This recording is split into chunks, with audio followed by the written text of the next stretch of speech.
আসসালামু আলাইকুম। Welcome to my new blog.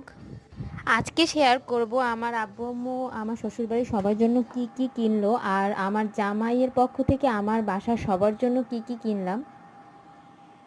আব্বু আম্মু, আমার শ্বশুর, আমার শাশুড়ি, আমার বড় ননদ, ছোট ননদ এবং তাদের জামাই এবং আমার বড় ননদের ছেলে সবার জন্যই কিনেছিল।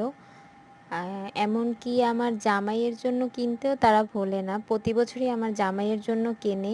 হতে পারে আমার জামাই প্রবাসে, তাও তার জন্য কিনে রাখা হয়। সৌদিতে তো ইচ্ছে করলেই পাঠানো যায় না, তাই সবগুলো জমিয়ে রাখি যাতে ও আসলে সবগুলো একসাথে দিতে পারি। যাতে ও দূরে থাকলেও মনে না হয় যে ও শ্বশুর শাশুড়ি ওকে ভুলে গেছে বা ওর কথা মনে নেই। আমার মা বাবা ওকে তাদের ছেলের মতোই অনেক বেশি ভালোবাসে। আমি এবার কিছুই কিনতে চেয়েছিলাম না, কিন্তু আমার জামাইয়ের কথা হলো তুমি কিনবে নাইলে আমিও কিনবো না, এরকম। তারপরে আমার জামাইয়ের পক্ষ থেকে আব্বুর জন্য কিনলাম, আম্মুর জন্য, আমার ছোট বোনের জন্য, ভাবির জন্য, সবার জন্যই টুকটাক কিনলাম। আর আমাদের রাজকন্যার জন্য তো কিনলাম।